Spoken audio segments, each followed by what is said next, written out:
This is Furrowh, and I'm back again for another session on professionalism. So today we're going to talk about positive working relationships. When you're on the job, what are some of the relationships that you admire? What are some of the relationships that you want to strengthen? And who are some of the people that you want to stay away from? Typically, the people who we want to stay away from are the people who are gossiping or spreading negative energy. People that we want to strengthen bonds with are the ones who prove themselves to be reliable, open, and honest, and definitely trustworthy. Later in this video, you're going to see me breaking bread and fellowshipping with some of my coworkers so that you can see their perspective on working relationships. Throughout this video, you're going to find 5 tips on how to develop positive working relationships. So let's go right into it. Tip number 1 is to strengthen your interpersonal skills.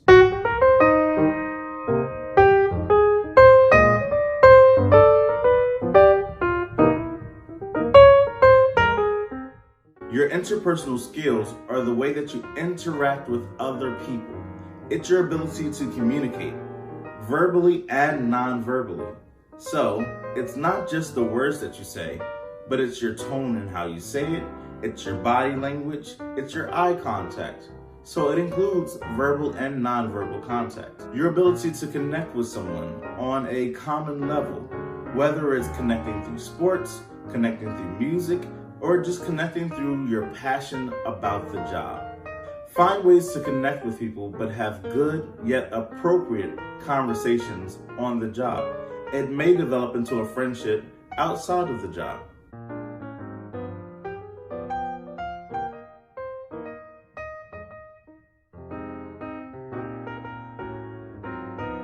Tip number 2 is to be approachable. Being approachable means that someone can come to you and talk to you about something positive that's going on, or maybe something that needs to be changed. Can your supervisor approach you with constructive criticism? Is it hard to have a conversation with you because of your demeanor? Do people assume that they can't have a conversation with you or can't talk to you about certain things because of your facial expressions? So what is it about your body language and the conversations that you've had in public that lets other people know that you are approachable and that they can come and talk to you about things?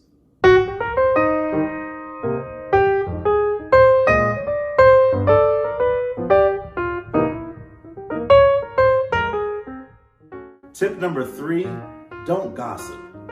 If someone's telling a story that's negative about somebody else, sometimes it's best to just walk away from the conversation. Don't add fuel to the fire. So remember, it's like that old saying, a dog that will bring a bone will carry a bone, which means that if they're bringing gossip to you, then they could be taking your gossip and bringing it to somebody else. If they're bringing somebody else's business to you, then they could be taking your business to someone else. So be careful and try not to gossip on the job. It also spreads negativity. You don't know what that person may really be going through or why they made the decisions that they did that they're gossiping about. So sometimes it's best to establish positive work relationships by staying neutral and staying out of other people's business, unless they invite you into their own personal business, and that is left for outside of work, not inside of work.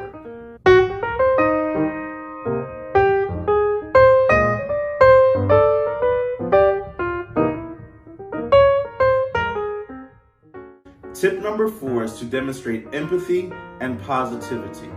When you demonstrate empathy, it's a level of care that shows that you can understand where that person is coming from, but you can also identify with their feelings about their situation. Developing empathy is a great skill to have, whether it be for your coworkers, your supervisor, or even the customers. Also, never underestimate the power of positivity. You never know who needs your smiling face when you walk in the door. You never know who needs to just hear an encouraging word. When you're positive, that can spread and even overcome some of the negative things. Spreading positivity and empathy throughout your job is an incredible way to establish working relationships.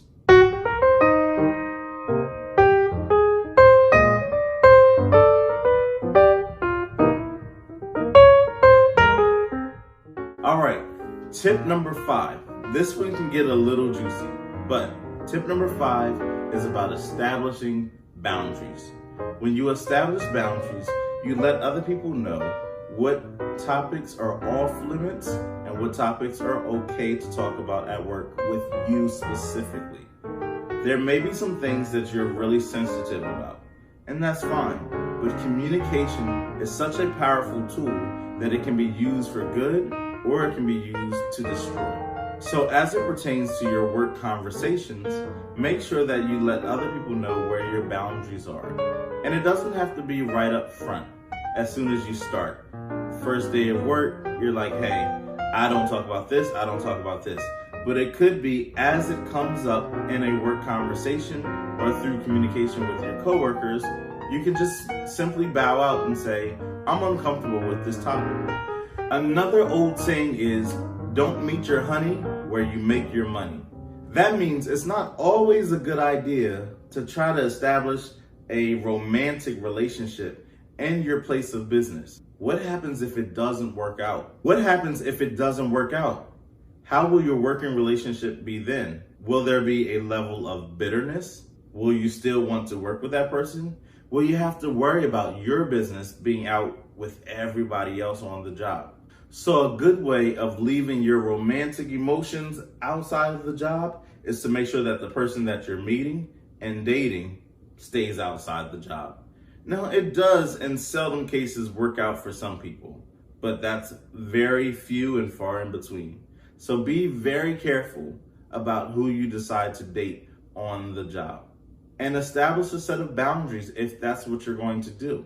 Keep your personal life outside of the job. And if you remember from our video on technology etiquette, make sure that your personal life does not overwhelm your professional life. Sometimes that requires for you to establish boundaries on what you will and won't talk about, and also making sure that you're not having inappropriate relationships with people that you're working with, because you will have to continue to see those people even if it doesn't work out. Look at my fellowship with my coworkers, Miss Krista and Miss Raj, as we all talk about positive work relationships. What's going on, everybody? This is Brandon Furrowh, and I'm back for more professionalism tips. And today I brought some friends with me, so I'm going to allow them to introduce themselves. Hi, my name is Krista. Hi, I'm Raj. All right, so Krista and Raj, today we're going to be talking about positive work relationships. So when you think about a positive work relationship, what do you think are some of the characteristics of maintaining positivity between you and a coworker? Communication. Okay, so what do you mean by that? Effective communication, being able to make sure that you guys are all on the same accord. One person doesn't have one, perception in their mind while the other person has another. Okay. That's good. Good effective communication is definitely one of those things that's healthy in all types of relationships, whether it's coworkers or husband, wife, whatever it is. What about you, Raj? I guess so as well. Tagging on to that is respect too, because if you can't respect your coworkers' hour, their time to come in or stuff like that, it's going to clash. So you have to have respect for them, because not everybody thinks the same. So that's true. No. What is something that a coworker could do to gain your respect, or what strengthens the bond between you and a coworker? I guess learning them, not really learning them, but building a relationship. And once you build your relationship with them, you get to know them, you find out certain things, and you're like, okay, we click on certain things. Right. You get to learn their strengths or weaknesses, where they might need help in, different things. So I think it's relationship building is the biggest thing. That's the biggest thing. And I definitely think trust is another thing that can help strengthen a relationship, because if I don't trust you, there is no relationship. So it's like, I feel like that. Do people earn your trust easily? No. Okay. Why is that? It's all how you display and show who you are as a person. If you don't, I don't know. For me, I go for energy, and so if I come around you and I'm smiling, saying, "Hey, how you doing?" and I'm getting this like stale face, and I'm just like, "Oh, okay, they don't want me to talk to. All right, I'm just not one." engage. And then, once you have that energy and you notice that energy, you instantly become comfortable with that person and you build and go from there. And then I feel like also, don't tell me you're going to be there a certain time and you're 10 minutes late. Or don't tell me you're going to go right to the bathroom, but you're in this room and that room. And, like, you know what I mean? And like, it depends. As you're working in like yeah, like or it's you, like, give a notice or a heads up. That's just informing your coworker. Like, hey, I'm going to be late. I'm going to do this. If you don't let me know, how am I supposed to know? I can't read minds. Right. So. And I like the phrase that it's good to be open and honest and trustworthy, and definitely transparent. I think sometimes you have to be able to say, like, I don't know, or, I've made a mistake, and that lets everybody else know that you're human. And, all right, sometimes people will get on you for making a mistake, but at least they know that you're trying. Right. And I think that when you're working with other people, your intentions are going to show at some point in time. A job that you have where you walked away with like a good friendship from your coworkers. I feel like I have gained, for me, I gained family. Wow. And I say that because it's just me out here. I don't have my mom or my dad or my siblings, so I really had to, for me, building a relationship with people, it wasn't easy, but I love it, if that makes sense. Like, I'm here with you guys, and just other people from my job too. Is just, I just love the relationship. I can call anybody, and I can vent, or I can call anybody, and I could ask them to do this, that, or the third for me, and they're always going to be there. So it's like, for me, it's just different. I love the family aspect at my job. So we're talking about trust and dependability. Yes. Yes. Sometimes you gotta watch out for family though. Right. That's true. I mean, people will let you down, right? Like, there's nobody in this world that's not going to let you down or prove themselves to be unreliable at some point in time. But I think you have to look at their consistency, right? What does that person consistently do?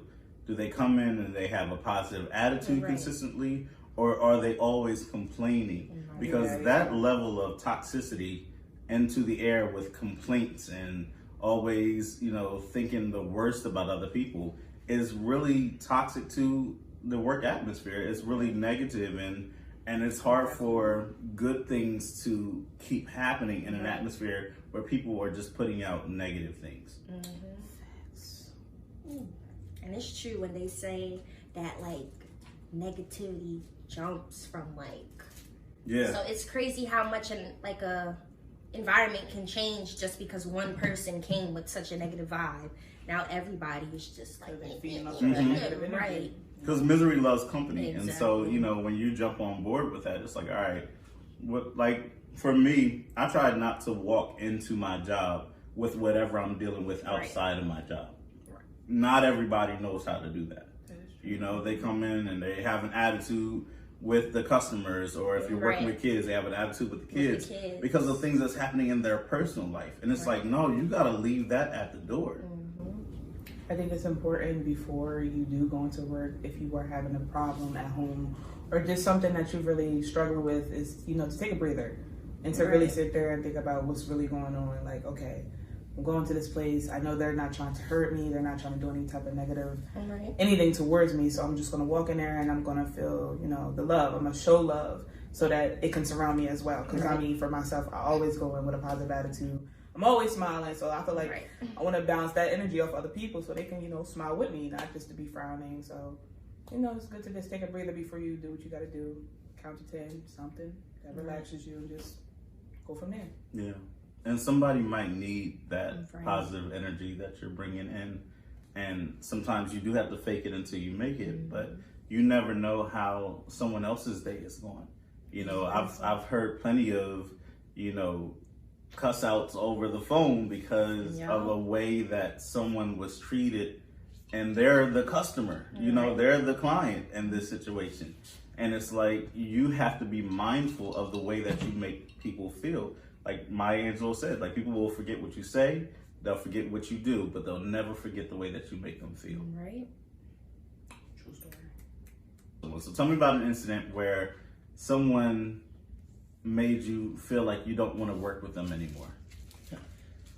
I had a situation where this lady was now my supervisor, but she had never had that supervisor position. So when she got it, the power she felt like she held because of it, she lost so many workers because she didn't know how to talk to people. She expected way too much out of us, everything. If we made one little mistake, she belittled us. Like, it was not a good situation for me, and I just had to go. Wow. I had to go, and it was me. It was like 3 of us. We all left within like a month. Wow. And they were scrambling to find people because they just, I don't know. And the lady who first brought me in, we were cool. And then when she hired that, like, you know, the one under her, because she was like, the first one who hired me was the head. So she needed, I guess, you know, like the little assistant. So she got the job, and she just made everything Worse. Like, she was the negative cloud. Like, it was, I didn't want to work, and I'm not gonna lie, I was the person taking it out on my kids. Like, it was just very bad, and I could not be there. But you grew from that. I did. Yeah. I did. It made me realize everybody not that she didn't deserve the position, but it's just, you have to know how to treat your workers. Bam. What about you, Raj? Not really. I really never really had a situation like that. I mean, I could say, like, my first job, I guess, me working at a summer camp, I was young, but I didn't understand my coworkers. So, like, something transpired between me and this girl, and I didn't know her name. I didn't remember what her name was, and I was explaining to somebody about what had happened or what was going on with her and somebody else, and she was like, I was like, this girl. She didn't like that I was calling her girl, and she was just like super upset with me. And I'm like, I'm the younger one, so I'm not sure what was going on. She was just like coming for me, and she was just like very aggressive. I'm like, I don't know what to do. Right. And I had to bring it to my supervisor, and like we got there and sat down. She didn't, we had a misunderstanding. And then she sat there and was like, oh, I didn't know. I was like, well, you know, you could have came and talked to me. Right. You know, it's not that hard. And I didn't want to come to her because she was just like ready to pounce on me. I'm like, you know, I don't want to. I'm a young girl. I'm not trying to fight, especially at work. That's not cool. Right. But we had an understanding, I guess, after that. Really, we didn't become friends or anything. We just coexist and went from there. But I never really had Other than that, right. But that's a prime example of how we never know how other people are taking us. Right. You know, we never know how other people are interpreting what we're saying to them. But Krista, you hit on a good point, which is when your coworker becomes your supervisor. So how would you suggest someone treat their former coworkers when they're in a new supervisory role? For me, I feel like if that relationship that you had with that coworker was, you know, well established, I would hope that doesn't change. But now that you are that supervisor, it's going things are gonna change. Yeah. So it's like now, that's a tough one. I think it's like more so it still goes with the communication or how to approach that person, because I don't want somebody that I'm really close with and I'm their supervisor now, I don't want to come to them as a friend. I want to come to them as their boss, but on a professional level where they understand me. Right. And I'm not coming for them, you know? Right. But for them to understand, like, hey, you know, I may need you to do this, that, and the third, but, you know, you're okay with that? Like, you know, just to have a communication base and just understanding and just ask questions. I don't know. I think that's where it comes to communications, like, big key. Okay, so let's say I'm your coworker in October. In December, I become your supervisor, right? And then you start showing up late. How would you suggest that is addressed? I still feel like rules still apply. Like, you know what I mean? So I wouldn't expect you to not approach me in any kind. Like, you know what I mean? Because at the end of the day, I know I'm like, it's not like anything is changing because you're a supervisor. At the end of the day, you have to be at work at a specific time. So the rules aren't changing because someone gets in unless they bring something in like new. Oh, like start a new policy. Yeah, but I feel like if the policy is out there and you know what it's supposed to be, I don't see why the coworkers should feel any kind of way about. You know what I mean? Like. Yeah. All right, so let's bring this to a close. Your top 3 characteristics, top 3 traits that you want your ideal coworker to have in order to build a strong bond. So I'm gonna say it again, just so that we can have a minute to think about it. Okay. So what are your top 3 traits to have with a coworker, or for your coworker to have, that would make you want to establish a strong bond with them? You good? Yeah. Okay. You want, or did you want? I'll go. For me, I would definitely say the effective communication, creativity. I love, new ideas, so I would hope the person also brings ideas to the table, so that way it's not just one. Like, we have 2 creative minds. Yes, coming together to do what it do. You know what I mean? Mm-hmm. And trust. If I cannot trust in you to be my back, or I be your front, I just feel like it's not gonna work at all. Cool. One of mine was creativity, definitely, because if you just have someone who's not open to trying different things or having a creative mind, oh my gosh, then it's gonna be bland. It's not gonna be fun. How can you have someone that's not, 2 different, like they're opposite? It's not gonna work. So definitely creativity. Respect for one another, because you don't know what's going on in my life. I don't know what's going on in your life, but I'm not going to just assume and then treat you any type of way and then go from there. Third, cleanliness / organizational skills. Yes, that's a great I think one. that's really a good one, because being a person that is organized and you want things a certain way, and you don't have someone that supports you on that level, it's like you feel like you're doing a lot of work. So you don't want to be like, all right, I'm doing this, da da da da da, and then this person's like doing the total opposite, and you're like, dang, like that's really messing with me. I want you to clean it, but I'm gonna let you do that. But you still have to have that communication. So it's like those are my 3 things. So if I could add on one more, communication. But yeah, absolutely.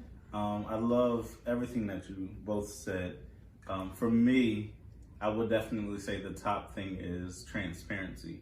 And I guess the reason why I care about transparency is because that's where you get to know people's intentions. What they will say versus what they won't say. Because what people won't tell you says a lot as well. So I would say transparency. My second one would be dedication.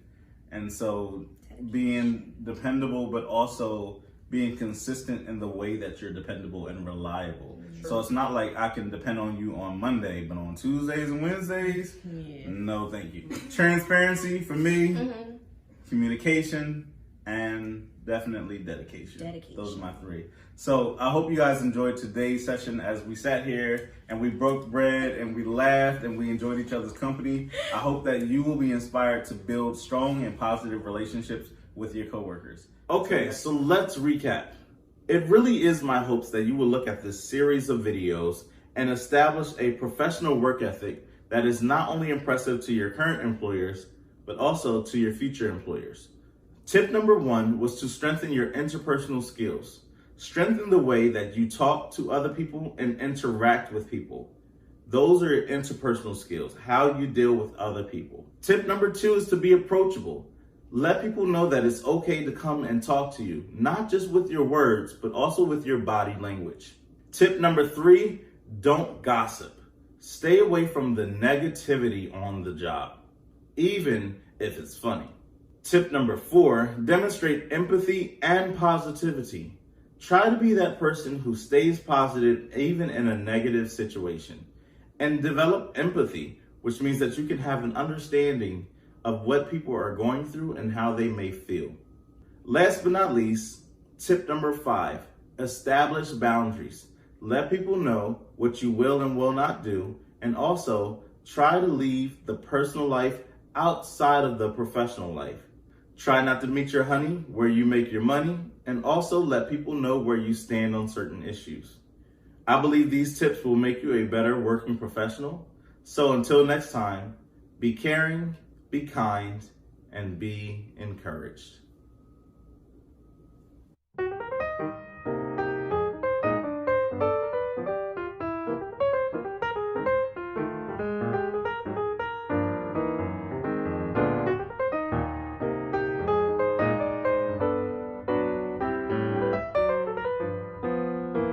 Let us do this. Let me open up my food and see what Krista ordered for us. That look good. Is that recording? Yeah, it is. I can't. Alright. And I'm going to ask that again because I messed up on my phrasing. Yeah. So, what is something that a coworker could do that would gain your respect? Let me rephrase Beneath that. them. Beneath them. I did not mean that.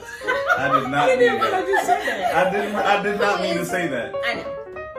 So I would definitely say communication as well. You alright? Pop logic drop.